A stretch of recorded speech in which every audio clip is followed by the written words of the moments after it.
Bonjour tout le monde et bienvenue sur ce nouveau contenu sur le paléo contemporain. Aujourd'hui ça va être le deuxième épisode de la série sur les effets du sucre sur notre santé. La dernière fois nous avons vu la régulation du sucre dans le sang. Aujourd'hui nous allons voir plus ses effets au niveau hormonal.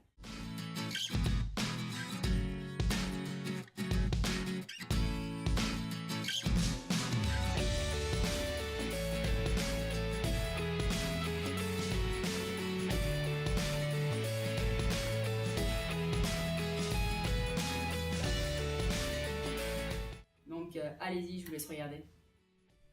Donc qu'est-ce qui se passe? Donc premièrement, toujours pareil, il y a notre petit bonhomme qui est content. Il a des cheveux quand même. Il mange un biscuit, donc bourré de glucose, avec des pépites de chocolat bien sûr, c'est meilleur. Et hop, il mange ça. En deuxième partie, qu'est-ce qui arrive? Comme on l'a vu, dans le sang, donc le sucre qui a été mangé, avalé, mastiqué, il a été digéré, il est passé à travers l'œsophage, l'estomac, l'intestin grêle, il est passé dans le sang. Donc au niveau du sang, il y a énormément de sucre. Donc si je vous fais le diagramme que je vous ai montré avec hop, la limite supérieure, la limite inférieure, on peut voir un taux de sucre vraiment monter de manière drastique. Troisième étape, comme vous pouvez le deviner aussi, là il y a les cellules bêta. Donc qu'est-ce que les cellules bêta du pancréas font? Il va libérer énormément d'insuline pour pouvoir réduire ce taux de sucre. Donc à la quatrième étape, une fois que l'insuline a agi, il reste donc beaucoup moins de sucre. Et si on voit donc au niveau du graphique, donc toujours pareil, avec la limite supérieure et la limite inférieure, donc le taux au début était ici, il a vraiment fait une diminution drastique. Et ça, cette diminution drastique, qu'est-ce que ça a provoqué? Ça a provoqué une hypoglycémie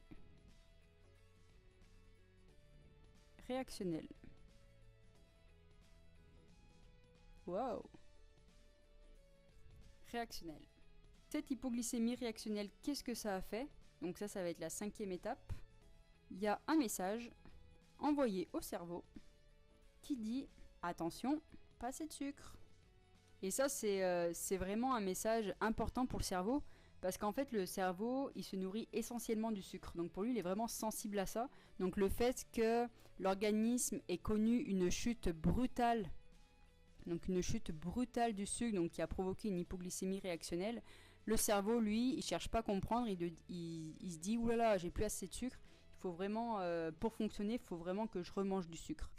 Donc là, on arrive à la sixième étape. Donc là, cette fois-ci, c'est le cerveau. En réponse au message précédent qui dit qu'il n'y a pas assez de sucre, il envoie un message lui à son tour. Et devinez ce qu'il va dire. Besoin de sucre. Et donc qu'est-ce qu'on fait? Bien sûr, notre cerveau nous envoie un message de sucre. Qu'est-ce qu'on fait? On passe devant une boulangerie. Super tarte aux pommes ou croissant ou tout ce que vous voulez. On mange du sucre. Une fois qu'on a mangé du sucre, qu'est-ce qu'on fait? Le taux de sucre dans le sang, il augmente, donc il y a une augmentation brutale. En réponse à ça, le pancréas, qu'est-ce qu'il fait? Il libère l'hormone de l'insuline pour pouvoir justement combattre cette augmentation de sucre. Donc il y a une chute brutale du sucre dans le sang. Cette réaction, donc cette hypoglycémie réactionnelle, qu'est-ce qu'elle provoque? Elle envoie un message au cerveau pour dire attention, il n'y a plus assez de sucre. Donc c'est une mauvaise communication en fait, une mauvaise communication, une mauvaise interprétation plutôt.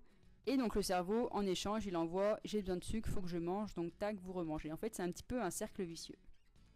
Donc ça, c'est vraiment les effets qui se font très rapidement après avoir mangé le sucre. Donc c'est pour ça que souvent, quand on mange du sucre, on se rend compte qu'on a énormément d'énergie. Donc là, ça représente vraiment par le pic d'insuline ici, qui nous faut « Oh, j'ai trop d'énergie, je suis super heureux, c'est parfait ». Et très vite, souvent, on a un coup de barre, où là, on a plus envie de faire la sieste, on sait pas trop, on est un petit peu en dépression, on sait pas trop ce qui se passe.